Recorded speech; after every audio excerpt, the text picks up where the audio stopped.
I put up one video. I'm so glad we're just transitioning into this right now. He has a video on TikTok going about 110,000 views right now. Very nice. And it's his argument against pro-choice. So it's his argument on pro-life. Nice. Okay. And he does this convoluted explanation of the 7 traits of life. Right. And some of the trolls against him wasn't that they disagree with him. It took him 3 minutes to explain. Damn. That's cool.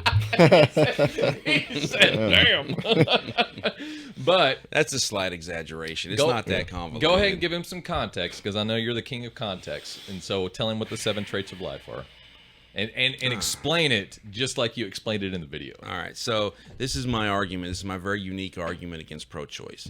When they say that life does not begin at conception, my argument is that it does, because at conception, a zygote, if we're really going to go here on this episode, possesses all 7 of the traits of life that are required for something to be considered life. Number 1, there's gaseous exchange. It breathes in and breathes out. Number 2, it has to consume fuel, and then it has to excrete. We poop and pee, right? It's the same thing.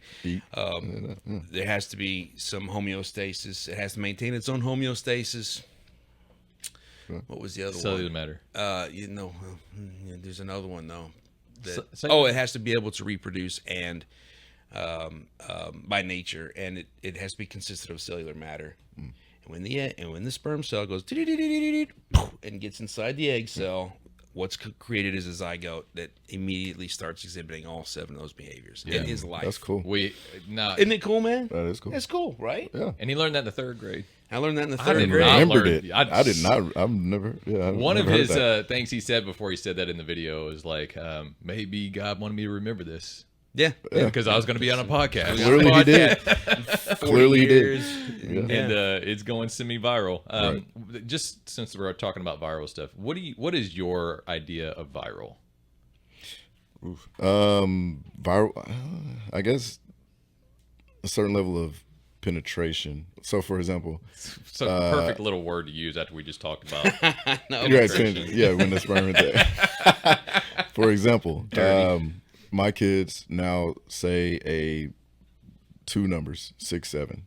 Okay. It is viral because I've heard of this. okay, that is viral. So that's how I So would if it explain meets that. it, You what heard does that? mean? Oh, God. It's like when you've heard, because like, what does it mean? Yeah, 6, 7. Exactly. So I don't know.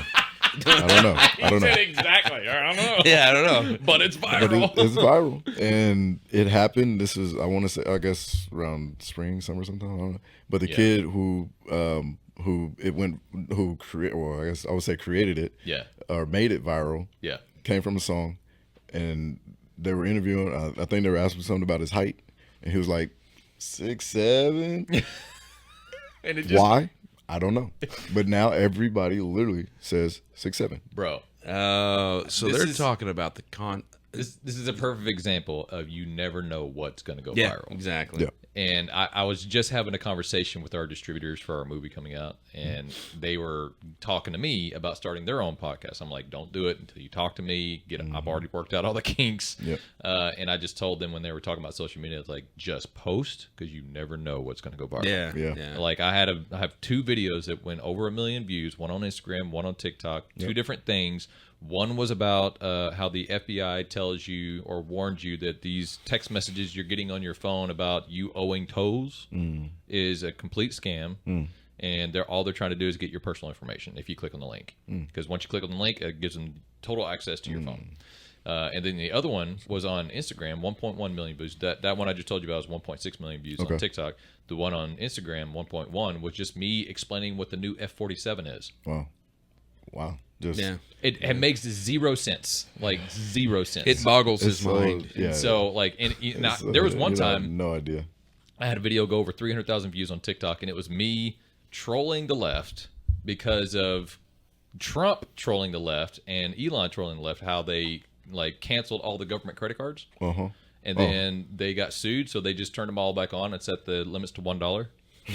And it was funny. And then I just went into this laugh. Lo and behold, I sound exactly like Vincent Price. Whenever I laugh. Do you know who that is? You didn't know? I didn't know. Think of the Thriller laugh Thriller at laugh the end at of the Michael end. Jackson's Thriller. Oh, Yeah, that's exactly how I sound because I got so many comments on that, and I'm like, I didn't know how to sound like that. And then people were like duetting me, and just like it was. You never know, dude. And 30 seconds of that 1 minute video was me laughing. Right. Yeah. And that was so. That was it. You never know what's so.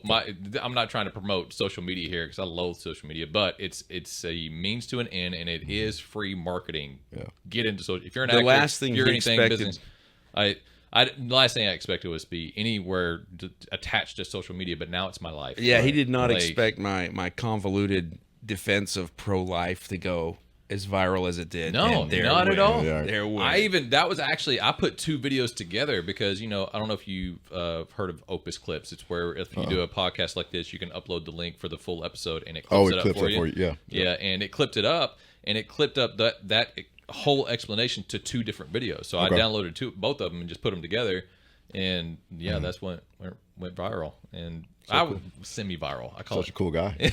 Yeah. Viral. He finally got a pat on the back by somebody. I know, I did it. All my life. It felt strange. It felt so.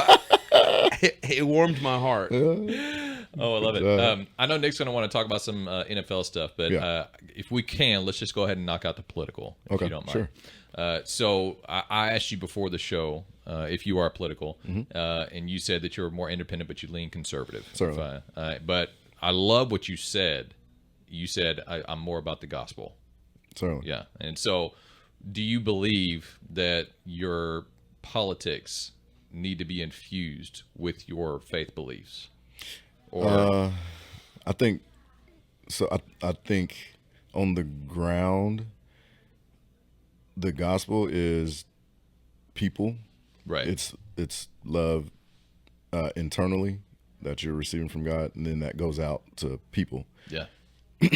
Politics is governing people. You're thinking of governing people. Right.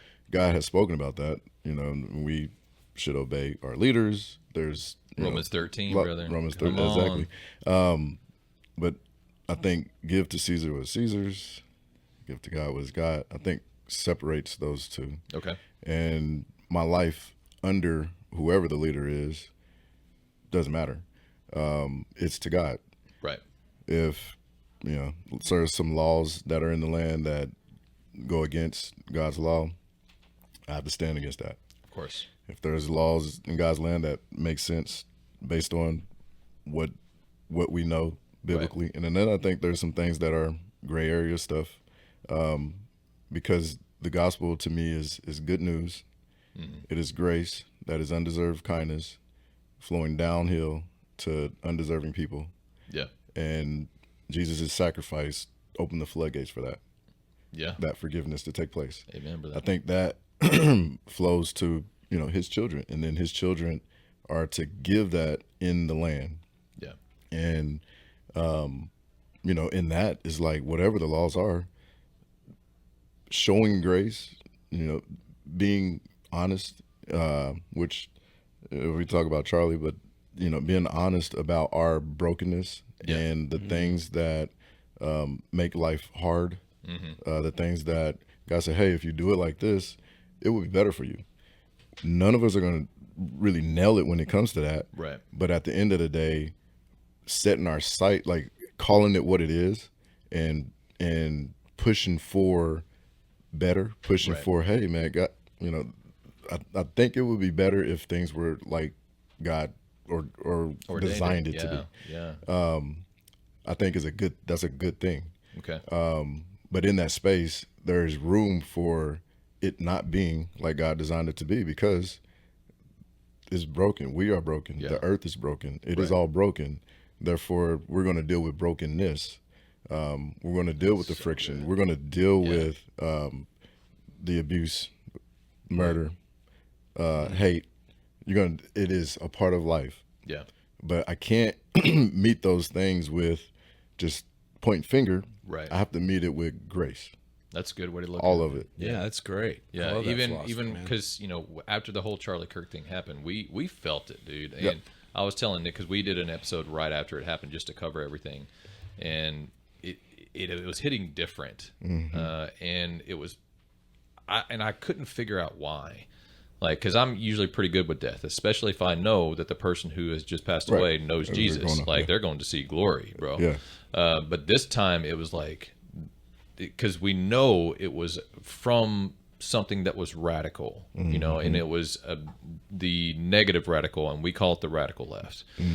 Because right now, the proof that we have, it came from somebody, it happened from somebody who was on the radical left. And we're realizing that the radical left is no longer trying to hide what they're actually trying to do. And so we see all these memes of, you know, all these dormant Christians are being activated. Yeah. That just gave me chills saying that. But like knowing that that's happening, because that what's happening right now is an absolute revival and awakening in the U.S. because of the whole Charlie Kirk thing.